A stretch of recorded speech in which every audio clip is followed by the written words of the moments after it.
people don't realize what the pandemic has done to patients that are chronically ill. Brittany Gherkin lives with several rare and chronic diseases. In the last 8 years alone, she's had nearly 30 surgeries. It's very taxing in several ways, especially being a mom. When hospital resources are exhausted during the pandemic, they'll cancel or reschedule surgeries that are deemed elective. What elective means is you're not actively dying from it at this moment.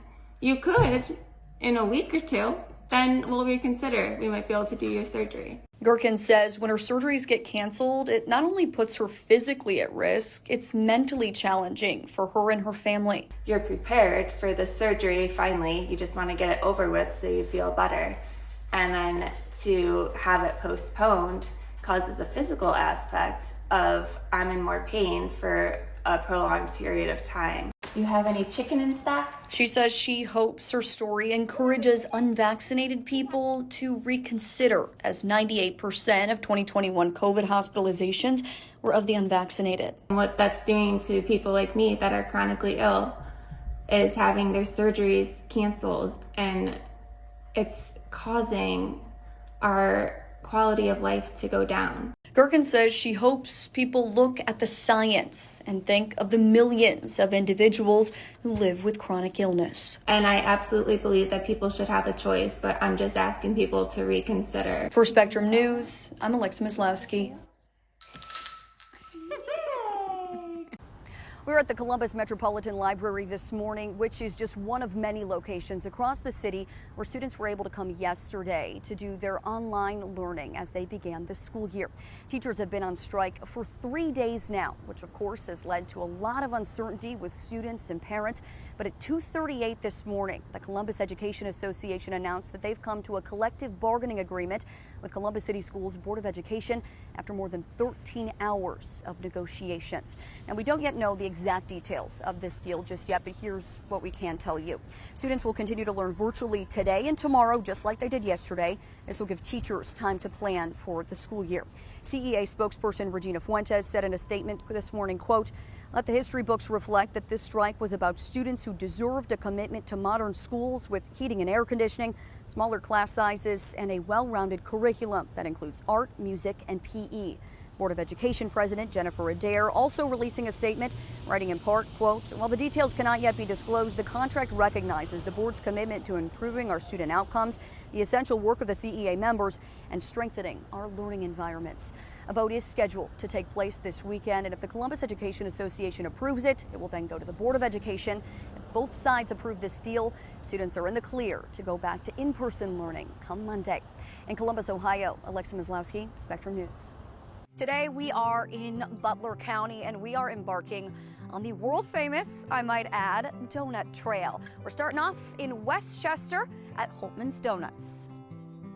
We discovered years ago, back in 2016, that we had the highest concentration of donut shops per capita in the Midwest.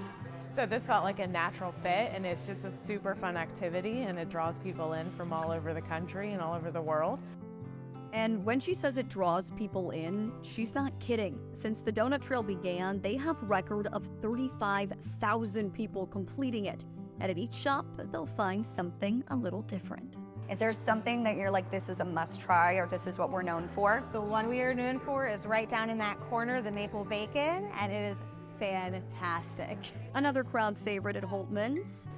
Oh gosh, my favorite donut is probably the Dosans. A dose. Yes, so it is a cronut, if most people know what that is. Okay. So we're gonna try the Dosant croissant donut hybrid. I'll spare you all the video of me eating this entire donut while we head to the next shop, but just know it was one of the best things I've ever eaten. Just a 10 to 15 minute drive up the road and we've got the donut dude. Hi guys. What does it mean to you to have all of these people from, right here in this area and then also states and maybe countries away come into your shop? The impact is just fantastic. It helps us business-wise, obviously, but it just adds another layer of fun to what we do in this business. Alrighty. We're gonna try an old fashioned because it's Glenn's favorite. and I do like it that it has a crispy top.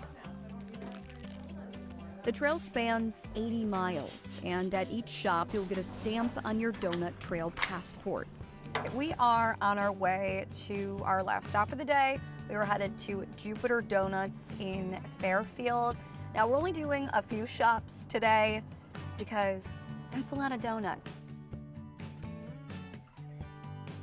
If someone comes to your shop, what's the one thing you say that they have to try? Our apple fritters, people come in, they're like, these are the best apple fritters. And then I realized that I had never had an apple fritter. So when Cindy gave us a box full of delicious treats, I knew what I had to do. I'm going to try the apple fritter. This looks so good. Okay.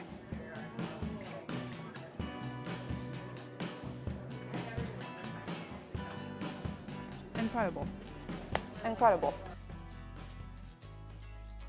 All right, well, as you can see, we've got a lot of donuts. We're certainly not short on donuts, and we only did 3 of the stops of 13 on this donut trail. If you want to complete it yourself, there are 13 stops along the way on the Donut Trail passport.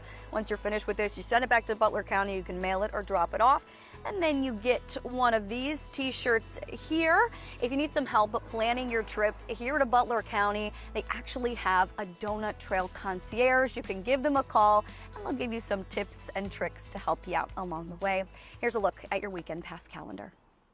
The 88th annual Geauga County Maple Festival is this weekend in Chardon, complete with pancakes in the park and a sap run on Sunday morning.